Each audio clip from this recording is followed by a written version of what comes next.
ഇന്ന് നമുക്കൊരു chicken sausage ഉണ്ടാക്കാം. ഇവിടെ ചിക്കൻ സോസേജ് മേടിച്ച് വെച്ചിരിക്കുകയുണ്ടായിരുന്നു. മക്കളുള്ളപ്പോൾ വാങ്ങിയതാണ്. അവരിത് ഇങ്ങനെ തന്നെ ഇട്ടിട്ട് എണ്ണയിലിട്ടൊന്ന് വഴറ്റിയെടുത്ത് കുറച്ച് പെപ്പറും ഉപ്പും ഇട്ട് എടുക്കാറുണ്ട്. പക്ഷേ എനിക്കിങ്ങനെ അത്ര വലിയ താല്പര്യമില്ല ഇങ്ങനെ അങ്ങനെ തന്നെ കഴിക്കാനായിട്ട്. ഞാനതൊരു വേറെ രീതിയിലേക്ക് ആക്കിയെടുക്കും.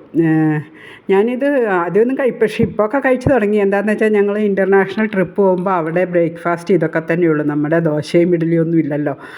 അപ്പോൾ അങ്ങനെ കഴിച്ച് ശീലമായി. വല്ലപ്പോഴുമൊക്കെ കഴിക്കും. അപ്പോൾ നമുക്കിതെങ്ങനെയാണ് ഉണ്ടാക്കണത്, നമ്മുടേതായ രീതിയിൽ ഉണ്ടാക്കണത് എങ്ങനെയാണെന്ന് നോക്കാം. അപ്പോൾ ഒരു പാൻ അടുപ്പത്ത് വെച്ചു, എണ്ണ ഒഴിച്ചു, ചൂടായി. ഇനി സവോള നീളത്തിലരിഞ്ഞതുണ്ട്, 2 പച്ചമുളകുണ്ട്. അപ്പോൾ അത് നമുക്ക് ചൂടായ എണ്ണയിലേക്ക് ഇടാം. പിന്നെ നമ്മുടെ കറിവേപ്പില ഉണ്ടല്ലോ, അതും കൂടെ ഇടാം. എന്നിട്ട് നന്നായിട്ട് ഫ്രൈ ആവുക. ഇതിലേക്ക് അങ്ങനെ വലിയ മസാലകളൊന്നും ചേർക്കണ്ട കേട്ടോ. ഞാനങ്ങനെ ചേർക്കുന്നില്ല. നിങ്ങൾക്ക് ഇഷ്ടമാണെങ്കിൽ ചേർക്കാം. ഞാനിപ്പോൾ അങ്ങനെ അധികം മസാലകളൊന്നും ചേർക്കുന്നില്ല. മുളക് പൊടി, പെപ്പർ പൊടി മാത്രമേ ചേർക്കുള്ളൂ. ഇത് നന്നായിട്ട് വഴണ്ട് വന്നിട്ടുണ്ട്. ഇനി നമുക്കിതിലേക്ക് പൊടികൾ ചേർത്ത് കൊടുക്കാം. നല്ല ബ്രൗൺ കളർ ആവണം. ഇപ്പം ബ്രൗൺ കഴിയുമ്പോൾ നമുക്കിതിലേക്ക് കുറച്ച് മുളക് പൊടി ചേർക്കാം. പിന്നെ കുറച്ച് മഞ്ഞൾപ്പൊടി, പിന്നെ കുറച്ച് പെപ്പർ പൗഡർ. ഇത്രയാണ് ഞാൻ ചേർക്കുന്നുള്ളൂ. ഇത് മസാല, ചിക്കൻ മസാല അതൊക്കെ വേണമെങ്കിൽ ചേർക്കാം. അതൊക്കെ ഓരോരുത്തരുടെ ഇഷ്ടം.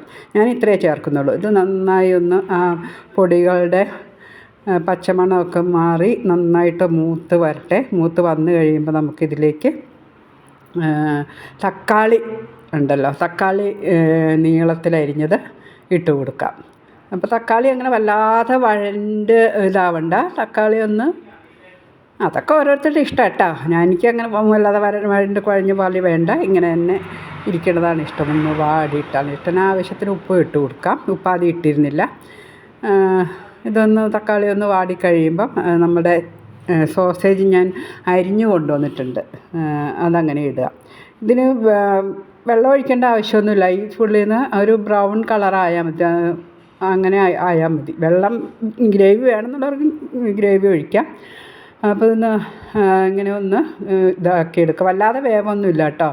അപ്പോൾ ഇത്രയും മതി. അപ്പോൾ ഞാൻ തീ ഓഫ് ചെയ്തിട്ടുണ്ട്. ഉണ്ടോ, ഇങ്ങനെ ഒരു ബ്രൗൺ കളറ് ആയാൽ മതി. അപ്പോൾ നമ്മുടെ ചിക്കൻ സോസേജ് റെഡി ആയിട്ടുണ്ട്.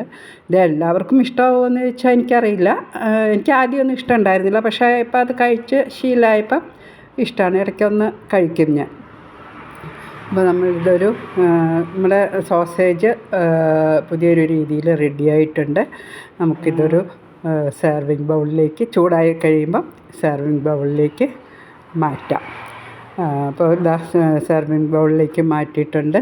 നോക്കൂ, നല്ല ഫ്രൈ ആയ പോലെ ഇല്ലേ, നല്ല ചൂടായി ബ്രൗൺ കളറിൽ ഇരിക്കുന്നുണ്ട്. അപ്പോൾ ഇത് ടേസ്റ്റി ആയിട്ടാണ്. നമുക്ക് വേണമെങ്കിൽ ചപ്പാത്തിയുടെ കൂടെ കഴിക്കാം, എന്തിൻ്റെ കൂടെ വേണമെങ്കിൽ കഴിക്കാം. നിങ്ങളൊന്ന് ട്രൈ ചെയ്ത് നോക്കൂ കേട്ടോ.